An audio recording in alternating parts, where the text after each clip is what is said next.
আসসালামু আলাইকুম। হাইতো সাহাবা হইতে পড়া হইতেছে রাসূলুল্লাহ সাল্লাল্লাহু আলাইহি ওয়াসাল্লাম মদিনায় আগমন ও আনসার রাদিয়াল্লাহু আনহুমদের আনন্দ উৎসব।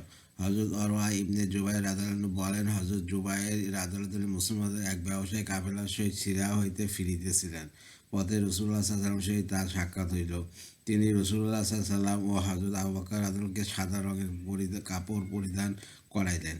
মদিনায় মুসলমানগণ রাসূলুল্লাহ সাল্লাল্লাহু আলাইহি ওয়াসাল্লাম ও হযরত আবু বকর রাদিয়াল্লাহু আনহু মক্কা হইতে রওনা হইবার সংবাদ পাইয়াছিলেন।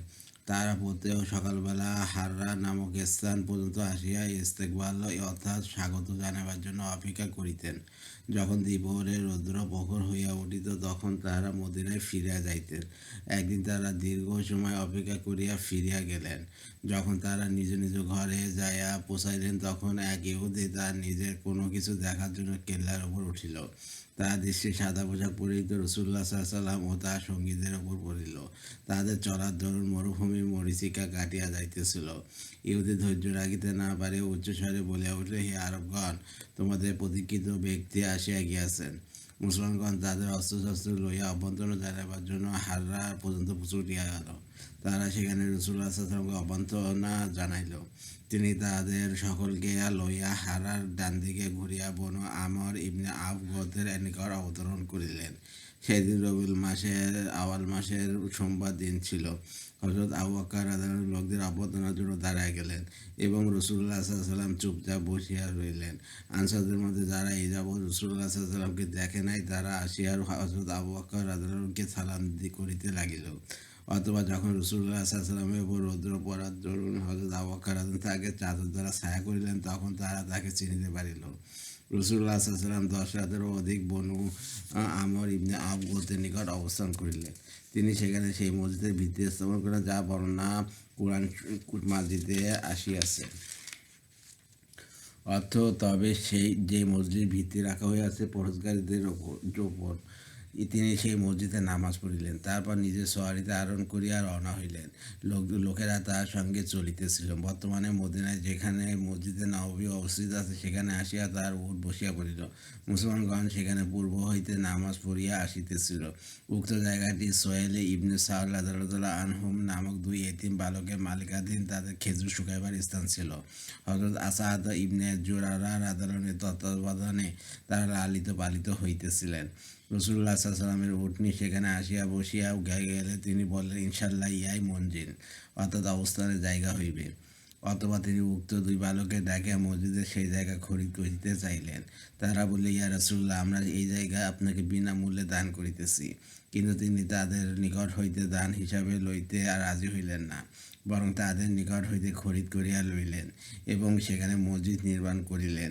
রাসূলুল্লাহ সাল্লাল্লাহু আলাইহি ওয়াসাল্লাম স্বয়ং সাহাবা রাদিয়াল্লাহু আনহুমদের সহিত নির্মাণ কাজে কাঁচামাল ইট বহন করিতেছিলেন এবং এই কবিতা আবৃত্তি করিতেছিলেন, অর্থাৎ এই ইটের বোঝা খাইবারে খেজুর ও কিশমিশের বোঝার মতো নহে। হে আমাদের রব, উহা তাহা অপেক্ষা উত্তম ও পবিত্র। কখনো এইরূপ আবৃত্তি করিতেছিলেন। অর্থ, এ আল্লাহ প্রকৃত আজর ও সোয়াব, তো আখিরাতের আজর ও সোয়াব আপনি আনসার ও মুহাজিরদের উপর রহমত বর্ষণ করুন। বর্ণনাকারী বলেন, রাসূলুল্লাহ সাল্লাল্লাহু আলাইহি ওয়াসাল্লাম একজন মুসলমানের কবিতা আবৃত্তি করে আছেন, যার নাম আমার নিকট বর্ণনা করা হয় নাই। ইবনে শিহাব রহমতুল্লাহ বলেন, রাসূলুল্লাহ সাল্লাল্লাহু আলাইহি ওয়াসাল্লাম এই কবিতা ব্যতীত আর কারো সম্পূর্ণ কবিতা আবৃত্তি করিয়াছেন বলিয়া আমরা হাদিসের মধ্যে কোথাও পাই নাই। হযরত আনাস ইবনে মালিক রাদিয়াল্লাহু আনহু বলেন, আমিও ছেলেদের সহিত ছোটাছুটি করিতেছিলাম।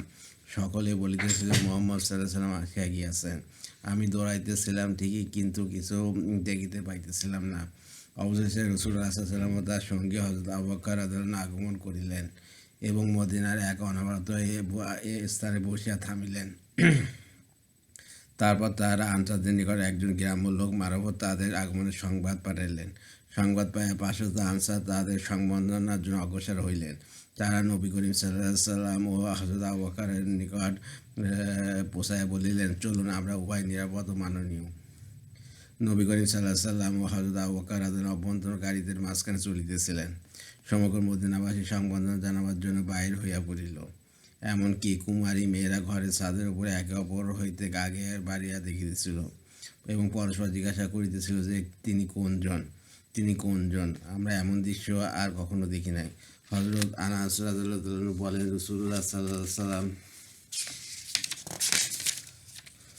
রসুল্লাহ সাল্লাহ সাল্লাম যেদিন আমাদের নিকট আগমন করলেন যেদিন তিনি দুনিয়া হইতে বিদায় গ্রহণ করেন, এই উভয় দিনে আমি তাহাকে দেখিয়াছি। এই 2 দিনের ন্যায় আমি আর কখনো দেখি নাই। হজরত ইবনে আয়সা রহমতুল্লাহ বলেন, রসুল্লাহ সাল্লাহ সাল্লাম যখন মদিনায় আগমন করিলেন তখন নারী শিশু সকলে আনন্দে এই কবিতা আবৃত্তি করিতেছিল। অত উদয়ের ঘাটি হইতে আমাদের পূর্ণিমার চাঁদ উদয় হইয়াছে। যতদিন কেউ আল্লাহর পক্ষে দাওয়াত দিতে থাকিবে ততদিন আমাদের উপর শুকর করা অজীব থাকিবে। বিধান। হজরত উমর রাদিয়াল্লাহু ও অন্যান্য সাহাবা রাদিয়াল্লাহুদের হিজরত। হজরত বারা ইবনে আযিব রাদিয়াল্লাহু বলেন, রাসূলুল্লাহ সাল্লাল্লাহু আলাইহি ওয়াসাল্লাম সাহাবা রাদিয়াল্লাহু আনহুদের মধ্যে সর্বপ্রথম আমাদের নিকট মদিনায় হজরত মুসআব ইবনে উমাইর রাদিয়াল্লাহু ও হজরত ইবনে উম্মে মাকতুম রাদিয়াল্লাহু আসিয়াছেন। তারা দুজন আমাদের কোরআন শিক্ষা দিতে লাগিলেন। তারপর হজরত আমর, হজরত বেলাল ও হজরত সাদ রাদিয়াল্লাহু আনহু আসিলেন। ইহাদের পর হজরত উমর 20 জন সাহাবা রাদিয়াল্লাহু আনহুকে সঙ্গে লইয়া আসিলেন। অতঃপর রাসূলুল্লাহ সাল্লাল্লাহু আলাইহি ওয়াসাল্লাম আগমন করিলেন। রাসূলুল্লাহ সাল্লাল্লাহু আলাইহি ওয়াসাল্লামের আগমনে আমি মদিনাবাসীকে যেইরূপ আনন্দিত হইতে দেখিয়াছি, এইরূপ আর কোনো বিষয়ে তাহাদেরকে আনন্দিত হইতে দেখি নাই। আমি তার আগমনের পূর্বে মুফাসসালের সূরাসমূহের মধ্যে সব্বিহিস সমা রব্বিকাল আলা পড়িয়া ফেলিয়াছিলাম। কানজুল উম্মাল।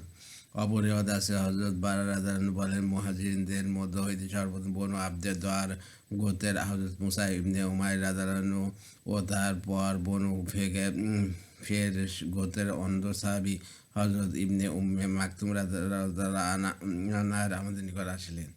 তাদের পর হজরত ওমর ইবনে খাত্তাব রাদিয়াল্লাহু 20 জন আরোহী আসিলেন। আমরা তাহাদেরকে জিজ্ঞাসা করিলাম, রাসূলুল্লাহ সাল্লাল্লাহু আলাইহি সাল্লামের কি হইল? হযরত ওমর রাদিয়াল্লাহু বললেন, তিনি আমার পিছনে আসিতেছেন। অতঃপর রাসূলুল্লাহ সাল্লাল্লাহু আলাইহি ওয়াসাল্লাম আসিলেন এবং তার সহিত হযরত আবু বকর রাদিয়াল্লাহু ছিলেন। হযরত বারা রাদিয়াল্লাহু বলেন, রাসূলুল্লাহ সাল্লাল্লাহু আলাইহি ওয়াসাল্লামের আগমনের পূর্বে আমি মুফাসসালের কয়েকটি সূরা পড়িয়া ফেলিয়াছিলাম। হযরত উমর রাদিয়াল্লাহু বলেন, যখন হযরত আইস ইবনে আবি রাবিয়া, হযরত হিশাম ইবনে আস ও আমি মদিনায় হিজরতের ইচ্ছা করিলাম, তখন আমরা সারেফ নামক স্থানে উপরিভাগে বনু গিফারের হাউসের পাশে তানাজির উপত্যকায় একত্র হইবার সিদ্ধান্ত করিলাম এবং আমরা ইহাও আলোচনা করিলাম যে আমাদের 3 জনের কেউ সকাল পর্যন্ত এই যথাস্থানে পৌঁছাতে না পারিলে বুঝিতে হইবে যে সে কাফেরদের হাতে আটকায় পড়িয়াছে। অতএব অপর 2 জন রওনা করা হইয়া যাইবে। হযরত উমর রাদিয়াল্লাহু বলেন, আমি ও হযরত আয়েশা রাদিয়াল্লাহু সকাল তানজিয়ে পৌঁছালাম, আর হিশাম কাফেরদের হাতে আটকা পড়িল। সেই পরীক্ষার সম্মুখীন হইয়া ফিতনায় পতিত হইল, অর্থাৎ ইসলাম হইতে ফিরিয়া গেল। আমরা মদিনায় আসিয়া কুবাই বনু আমর ইবনে আওফ গোত্রের নিকট উঠিলাম। আবু জেহেল ইবনে হিশাম ও হারেস ইবনে হিশাম হযরত আয়েশার সহিত সম্পর্কে একই মায়ের ঘরে চাচাতো ভাই ছিল। আবু জেহেল ও হারেস হযরত আয়েশাকে ফেরত লইয়া যাইবার জন্য মদিনায় আসিল। রাসূলুল্লাহ সাল্লাল্লাহু আলাইহি ওয়াসাল্লাম তখনও মক্কায় ছিলেন। তারা 2 জন হযরত আয়েশা রাদিয়াল্লাহু আনহার সহিত আলোচনা করিল এবং বলিল, তোমার মা মানত করিয়াছে যে তোমাকে না দেখা পর্যন্ত চুলে চিরুনি লাগাইবে না এবং রৌদ্র হইতে ছায়া যাইবে না। মায়ের কথা শুনিয়া হযরত আয়েশার মন গলিয়া গেল। হযরত উমর রাদিয়াল্লাহু আনহু বলেন, আমি বলিলাম, আল্লাহর কসম, ওরা তোমাকে তোমার দিন হইতে সরাইতে চাইতেছে। তুমি হুঁশিয়ার থাকো। আল্লাহর কসম, উকুন জ্বালাতন করিলে তোমার মা অবশ্যই চিরুনি লাগাইবে এবং মক্কার রোদের অতিষ্ঠ হইয়া নিজের ছায়া গমন করিবে। হযরত আয়েশা বললেন, আমি আমার মায়ের মানত পূর্ণ করিব এবং মক্কায় আমার কিছু মাল লইয়াছে তাও লইয়া আসিব। আমি বলিলাম, আল্লাহর কসম, তুমি জানো আমি কুরাইশের একজন ধনী ব্যক্তি। আমি তোমাকে আমার অর্ধেক মাল দিয়া দিব, তবু তুমি তাদের সহিত যাইও না। কিন্তু তিনি আমার কথা শুনিলেন না এবং তাদের সহিত যাওয়ার উপর অটল হইয়া রইলেন। তিনি যখন তাদের সহিত যাওয়া পাকার সিদ্ধান্ত করিলেন, তখন আমি তাহাকে বলিলাম, যা করিবার করিয়াছ, তাদের সহিত যখন যাওয়ারই সিদ্ধান্ত করিয়াছ, আমার এই উটনি লইয়া যাও। উহা নিতান্ত উন্নত বংশজাত ও অত্যন্ত অনুগত। তুমি উহার ওপর হইতে অবতরণ করিও না। যদি উহাদের ব্যাপারে তোমার মনে কোনো সন্দেহ থাকে, তবে এই উটনিতে বসিয়া পালাইয়া আসিও। অতএব হযরত আয়েশা উটনিতে সওয়ার হইয়া তাদের 2 জনের সহিত রওনা হইলেন। পথে এক জায়গায় আবু জেহেল হযরত আয়েশাকে বলিল, ভাই, খোদার কসম, আমার এই উট অত্যন্ত ধীরগতি হইয়া পড়িয়াছে। তুমি কি আমাকে তোমার উটের পিছনে বসায় লইবে? হযরত আয়েশা বলিলেন, হ্যাঁ, অবশ্যই। অথবা তিনি নিজের উট বসাইলেন এবং তার উটে উঠিবার জন্য আবু জেহেল ও হারেসও তাদের উট বসাইল। হযরত আয়েশা উট হইতে নামিতেই তার উপর ঝাঁপিয়া পড়িল এবং রশি দ্বারা তাকে মজবুত করিয়া বাঁধিয়া ফেলিল। তারপর মক্কা লইয়া গিয়া তাকে ইসলাম হইতে ফিরাবার জন্য জোর প্রচেষ্টা চালাইল। তিনি শেষ পর্যন্ত ইসলাম হইতে ফিরিয়া গেলেন। আমরা পরস্পর আলোচনা করিতাম যে যারা ইসলাম গ্রহণের পর পুনরায় কুফরিতে ফিরিয়া যাইবে, আল্লাহ তাআলা তাদের তওবা কবুল করিবেন না। যারা ইসলাম পরিত্যাগ করিত তারাও এইরূপ ধারণা পোষণ করিত। অবশেষে রাসূলুল্লাহ সাল্লাল্লাহু আলাইহি ওয়াসাল্লাম মদীনায় আগমন করিবার পর আল্লাহ তাআলা এই আয়াত নাযিল করিলেন। অর্থ বলিয়া দিন, হে আমার বান্দাগণ, যারা নিজেদের ওপর জুলুম করিয়াছ, তোমরা আল্লাহর রহমত হইতে নিরাশ হইও না। নিশ্চয়ই আল্লাহ সকল গুনাহ ক্ষমা করিয়া দিবেন। তিনি ক্ষমাশীল পরম দয়ালু। তোমরা তোমাদের পালনকর্তার অভিমুখী হও এবং তার আজ্ঞাবহ হও। তোমাদের নিকট আযাব আসিবার পূর্বে তার অথবা তোমরা সাহায্য প্রাপ্ত হইবে না। তোমাদের প্রতি অবতীর্ণ উত্তম বিষয় অনুসরণ করো। তোমাদের নিকট অতর্কিত অজ্ঞাতসারে আযাব আসিবার পূর্বে। হযরত উমর রাদিয়াল্লাহু আনহু বলেন, আমি এই আয়াত লিখিয়া হযরত হিশাম ইবনে আসের নিকট পাঠাইয়া দিলাম। হযরত হিশাম বলেন, আমার নিকট যখন এই আয়াতসমূহ পৌঁছাইল, তখন আমি জিতুয়া নামক স্থানে যাইয়া উহা পড়িতে লাগিলাম এবং উহার অর্থ উদ্দেশ্য বুঝিবার জন্য উপর হইতে নিচ পর্যন্ত দেখিতে লাগিলাম। কিন্তু আমার এই উহার উদ্দেশ্য বুঝিতে পারিলাম না। অবশেষে আমি দোয়া করিলাম, আয় আল্লাহ, আমাকে উহার অর্থ বুঝিয়া দিন। অতঃপর আল্লাহ তাআলা আমার অন্তরে ঢালিয়া দিলেন যে এই আয়াত আমাদের সম্পর্কে নাযিল হইয়াছে।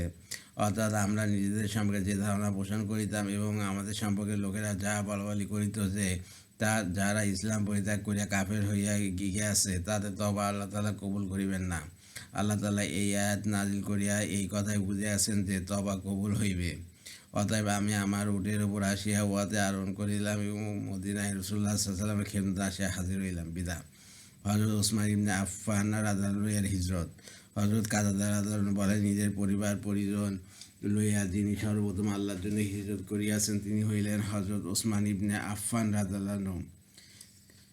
আমি হযরত নাজার ইবনে আনাস রাদিয়াল্লাহু নিকট শুনিয়াছি, তিনি বলিয়াছেন, আমি হযরত আবু হামজা অর্থাৎ হযরত আনাসকে বলিতে শুনিয়াছি যে হযরত ওসমান ইবনে আফফান রাদিয়াল্লাহু হিজরত করিয়া হাবশায় চলিয়া গেলেন। তার সহিত তার সহধর্মিণী অর্থাৎ রাসূলুল্লাহ সাল্লাল্লাহু আলাইহি ওয়াসাল্লামের মেয়ে হযরত রুকিয়া রাদিয়াল্লাহু আনহা ছিলেন। রাসূলুল্লাহ সাল্লাল্লাহু আলাইহি ওয়াসাল্লামের নিকট তার কুশল সংবাদ আসিতে বিলম্ব হইতেছিল। একজন কুরাইশী মহিলা আসিয়া বলিল, হে মুহাম্মদ সাল্লাল্লাহু আলাইহি ওয়াসাল্লাম, আমি আপনার জামাতাকে দেখিয়াছি, তার স্ত্রীও তাহার সহিত রহিয়াছে। তিনি জিজ্ঞাসা করিলেন, তুমি তাহাদের কি অবস্থায় দেখিয়াছ? মহিলাটি বলিল, আমি তাকে দেখিয়াছি স্ত্রীকে একটি দুর্বল গাধার পিঠে বসায় নিজে গাধাটিকে হাঁকাইতেছে। রাসূলুল্লাহ সাল্লাল্লাহু আলাইহি ওয়াসাল্লাম বলিলেন, আল্লাহ তাহাদের সঙ্গী হন। হযরত লূত আলাইহিসসালামের পর ওসমানই সর্বপ্রথম ব্যক্তি যে সপরিবারে হিজরত করিয়াছে। তাবারানী হযরত আনাস রাদিয়াল্লাহু আনহু হইতে অনুরূপ হাদিস বর্ণনা করিয়াছেন। উক্ত হাদিসে অতিরিক্ত ইহা বর্ণিত হইয়াছে যে রাসূলুল্লাহ সাল্লাল্লাহু আলাইহি ওয়াসাল্লাম তাহাদের কোনো সংবাদ না পাওয়ার দরুন ঘর হইতে বাহির হইয়া লোকদের নিকট তাহাদের খবরাখবর জিজ্ঞাসা করিতেন। তিনি তাহাদের সংবাদের অপেক্ষায় ছিলেন। অবশেষে একজন মহিলা আসিয়া রাসূলুল্লাহ সাল্লাল্লাহু আলাইহি ওয়াসাল্লামকে তাহাদের সংবাদ দিল। হযরত আলী ইবনে আবি তালিব রাদিয়াল্লাহু আনহু হিজরত। হযরত আলী রাদিয়াল্লাহু আনহু বলেন, রাসূলুল্লাহ সাল্লাল্লাহু আলাইহি ওয়াসাল্লাম হিজরত করিয়া মদিনা যাইবার সময় তাহাকে তাহার চলিয়া যাওয়ার পর অবস্থান করতে আদেশ করিলেন এবং তাহার নিকট লোকদের গচ্ছিত আমানত উহার মালিকদের নিকট পৌঁছাইয়া দিতে বলিলেন। রাসূলুল্লাহ সাল্লাল্লাহু আলাইহি ওয়াসাল্লামের নিকট লোকেরা আমানত রাখিয়া বলিয়া তাকে আলামিন বলা হইত। আমি তাহার চলিয়া যাওয়ার পর সেখানে 3 দিন অবস্থান করিলাম। আমি ঘর হইতে বাহির হইয়া প্রকাশ্যে চলাফেরা করিতাম। একদিনও আমি আত্মগোপন করিয়া বসিয়া থাকি নাই। অতঃপর আমি মক্কা হইতে বাহির হইয়া রাসূলুল্লাহ সাল্লাল্লাহু আলাইহি ওয়াসাল্লামের পথ ধরিয়া চলিলাম। আমি যখন বনু আমর ইবনে আফ গোত্রের নিকট পৌঁছাইলাম, তখন রাসূলুল্লাহ সাল্লাল্লাহু আলাইহি ওয়াসাল্লাম সেখানে অবস্থান করিতেছিলেন। আমি কুলসুম ইবনে হাদামের ঘরে উঠিলাম। রাসূলুল্লাহ সাল্লাল্লাহু আলাইহি ওয়াসাল্লাম সেই ঘরে উঠিয়াছিলেন। আলহামদুলিল্লাহ। হায়তু সাহাবা রাদিয়াল্লাহু আনহু থেকে পড়া হইয়াছে। আমার ইউটিউব চ্যানেল রিপন কুরাস, এটাকে আপনারা সাবস্ক্রাইব করবেন, দয়া করে লাইক কমেন্ট শেয়ার দেবেন আমার ভিডিওতে বেশি থেকে বেশি, এতে আমি উৎসাহিত হই। রিপন কুরাস হচ্ছে আমার ফেসবুক পেজ, ওইটাকে আপনার ফলো দিয়ে রাখবেন। সবাই ভালো থাকবেন, সুস্থ থাকবেন এবং স্বাভাবিক থাকবেন। আল্লাহ হাফেজ।